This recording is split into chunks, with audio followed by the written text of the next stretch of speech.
it's Agribusiness Weekend Show again. Many thanks for joining us on the show today. Now, before I go on the show, make sure you click on that red button over there. Yeah, that red button, and subscribe so you will first to get every notification on the Agribusiness Weekend platform. Welcome on board, and I'm Joy Labaran.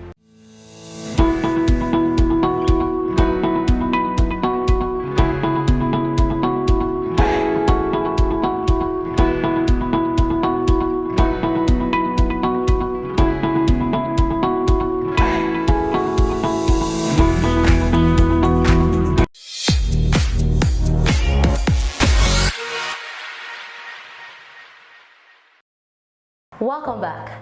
There is a concession that youth participation in agriculture in Africa will bring about food security in the continent. However, not so many youths are involved in the activities of this sector, probably because of the perception that minimal production returns is low.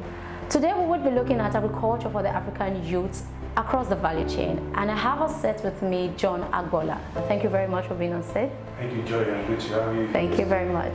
In case you're wondering who this wonderful person is an agribusiness expert, that's number one. He's a foundation project specialist, that's number two, of ARCO Corporation. He's a global hunger fighter and Borlaug-Adeshina fellow.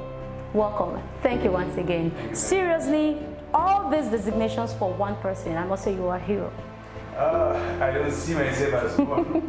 So I normally see myself as farmer because not many farmers wear suits, but of course you've seen one today wearing suits. Wow. Yeah, so we're just committed to fighting global hunger fight. That's a good cause. Ensuring that we have zero hunger across different regions of the world, particularly in Africa.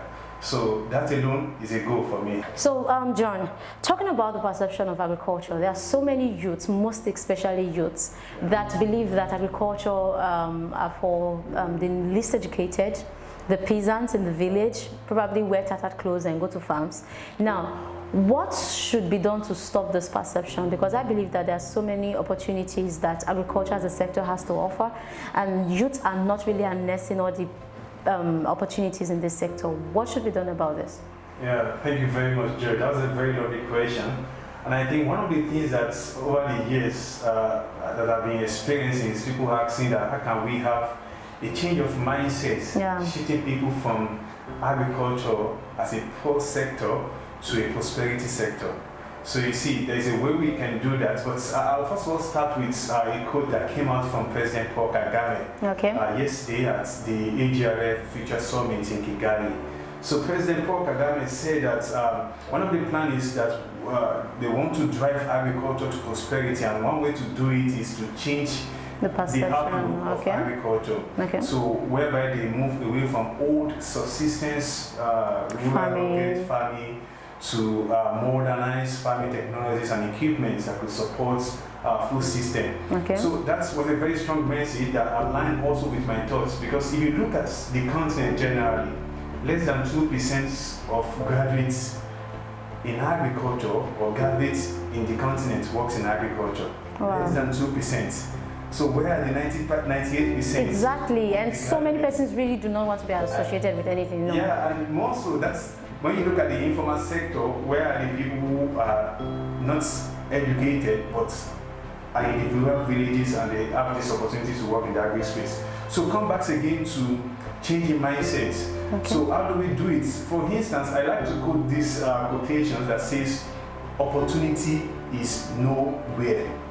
Look at that phrase. If you say opportunity is nowhere for someone, they don't see opportunity in it. But that same phrase, if you say opportunity is now here, somebody look at it and say, oh, but I say there's no opportunity in that sense. Now you look at it again and say there's opportunity. So it's based on perception. So it's based on perception. How do we do it? We have to first of all take it to the farmer, catch them young. So if you go to rural villages and you look at the hectares of land that people have that they can turn into agriculture, shows that there are existing potentials that exist. So but how do we need to do it? We need to first of all do a kind of rebranding Okay. So I did an article in 2017 there about which I call Google Hits, rebranding the image of agriculture. And how do we do it? By the time you Google agriculture in Nigeria, the first thing that will come out will amaze you, that you see the old rugged man with his bicycle. Exactly, and seriously, that's discouraging, right? One of the things that your organization connects as a corporate farmer is doing is to rebrand that image, taking it to the farmers stage by stage, community by community, sensitizing them about these opportunities that exist. And in another sense is that we need to also educate. So if you go back to our curriculum development, if you are not leveraging this kind of practical approach to agriculture, then we are likely not going to change the perception of agriculture. But one thing is we need to see agriculture as a business. And that's where it all comes down to, first of all, using our social media to reorient the people and then taking it to them wherever they are in the institutions or their collective communities. You know, there is a need for youth to change their perception, just like you said. And one thing that corporate farmers is making sure that we bring home is the fact that agriculture is far beyond farming. Just like you said, we need to now see it as a business. Tell us, most especially for the youths, what are the opportunities you think that this sector holds for us to harness for the youths, every youth out there who probably are not employed? There is a complaint that there are complaints that Nigeria is not a place for employment. There is no job employment in the country. What can the youth do to take advantage of all the opportunities in this sector? Oh, okay. Yeah. First of all, I will debunk the notion that Nigeria is not a place for employment. This country is so blessed. Seriously, you need to go on social media and see what some youth are saying. Yes, I know. A lot of people don't see it because one thing is there needs to be an internal drive that you have to be able to do some things. And when you don't have it, you complain that it's not there. So one thing is we can't be, as young people, we can't be spoon-feed. We have to go all out there, also make the change that we want. Yeah. So our approach is this way, to say that one thing is, first of all, if we develop a clusters of farming system that works and that allow young people to actually thrive, you understand, not suffer, to thrive. And take for instance the oil sector. When we were growing up then, I remember a lot of us in our primary schools or secondary schools, and we have to do this voluntary service. And you come all out there to say what you want to become. I for once didn't say I want to become a farmer. Nobody would say. I was very good in agriculture. In fact, I was almost the top agriculture student, primary, secondary school up to university. So you had the passion, like an innate passion. So one thing that I think we need to do is to create a system that can allow people to thrive wherever sector that they select. And agriculture, for instance, is a sector that is very fundamental to everyone's survival. Look at it this morning. I've eaten thrice today. Shows that a lot of us. You said what? I've eaten thrice today, and it's morning. Wow. A lot of people will eat 4 times a day. And somebody at the end of the value chain production is doing that. Somebody at the middle of the value chain is doing that. But when you look at it, young people can come on board to bring innovation that is smart. I call it smart innovation because young people are very intelligent, they are very versatile, and they can leverage on use on social media to do some of these things. And another way that we can do it, that I think, is that we need to connect the dots. Take for instance, you and I sit down and there's a little bit of gap between us. Same thing applicable to the farmer in rural communities and what he needs in the city. Maybe a smaller farmer will possibly need an input to support his system but doesn't know how to get it. And young people are in the city that can leverage on some of those platforms using social media to connect smallholder farmers to inputs, to experience, to training, and all of that. So are these part of your strategies as a global hunger fighter? Yes, these are part of the strategy that we are pushing. In fact, one of the things I did was to launch what is called Youth in Soil in 2019 rather. And we brought in 12 to 13 young Africans, sponsored by Global Soil Week and TMG Research in Germany. So we fully sponsored, brought them down to Nairobi to teach them some of the fundamental skills that they need in terms of communications and social media management. which are some of the soft skills that young people are lacking. And over the years, we've engaged these young people to develop the kind of robust systems that can work for them, to link them to market, link them to opportunities as well. And similarly, this time around, we are still using these same young people to develop an indigenous knowledge base of what we call COVID-19 field future. So we are reporting on COVID-19 impacts across Africa, but locally sourced information by young people. Now let's look at post-COVID-19. Yes. Okay, there is a notion that seriously there will be recession post-COVID-19, and probably so many persons will not be able to get access to food. So what would you have to say about that? Now you are a hunger fighter. Yeah. What are the strategies put in place to make sure that post-COVID-19 people really do not suffer from hunger pandemic? I call that hunger pandemic. Yeah, I like that phrase. For over the years, since April, we've documented over 150 articles from 11 African countries, both in Francophone and Anglophone. And what we've noticed is that a lot of food security have been seriously impacted by COVID-19 because people could not access their farms to produce on time. And in another sense, people that produce cannot get to the market. So create a kind of double challenges for farmers and for food consumers as well.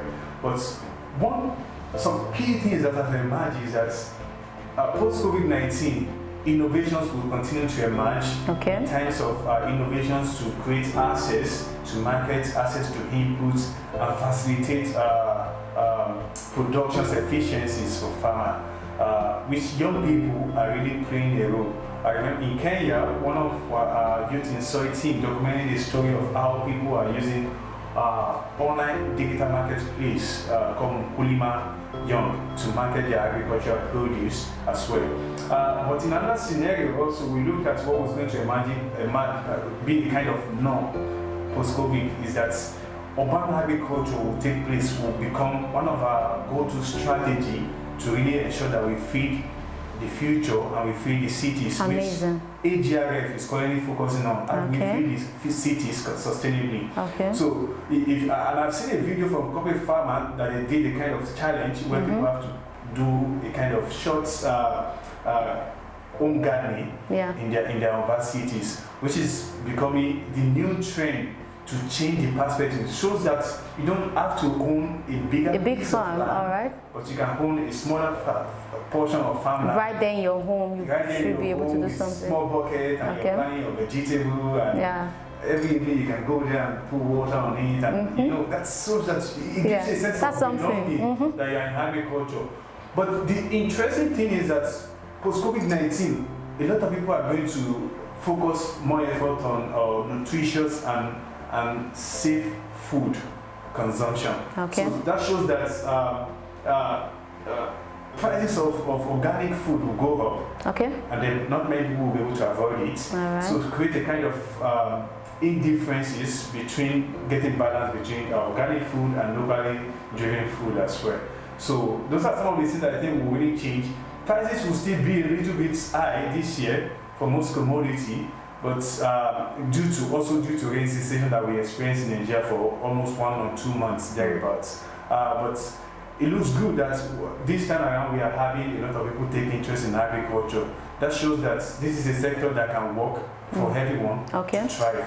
But we need to also put in some environment that supports that system as well. Okay, so right now we'll go on a short break. We'll be right back.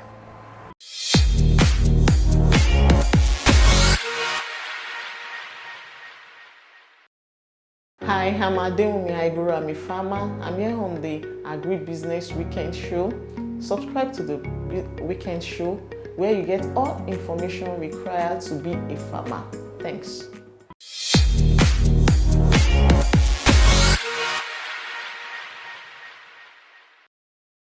Welcome back. John is still on set with us, and it's the game time. Seriously, you know, this is my most favorite part of this show. So John, are you ready for us? I think I have. Okay, you should.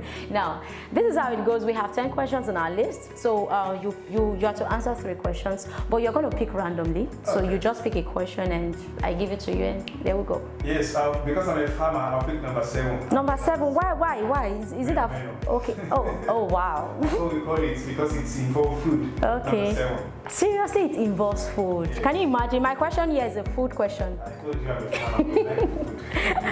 Okay, so would you rather have unlimited international first class tickets or never have to pay for a food at a restaurant? Which would you prefer?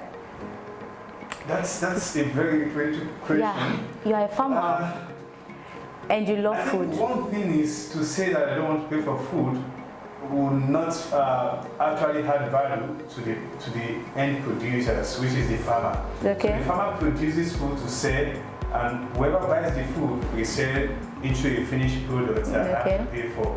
And in that sense, that means from my own pocket, I'm creating value for farmers who is at the back end. So buying food from locally produced food, I think I would like to pay for food that I eat. Because, but this one you wouldn't have to pay.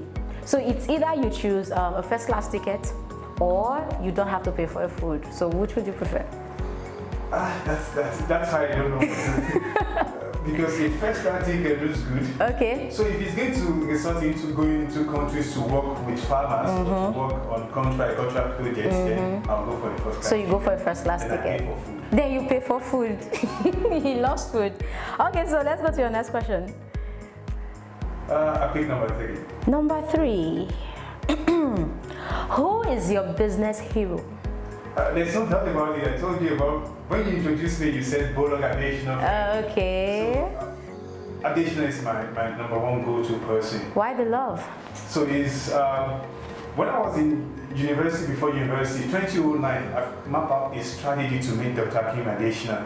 Okay. And lo and behold, it took me 10 years before I could meet him. And wow. If you check my LinkedIn profile, I've put in my article on scoring goal for African food security, where I've said about how it took me 10 years to meet Agribusiness because I admire his work from Minister of Agriculture, from Rockefeller Foundation to his time at Agra, also now the President of African Development Bank.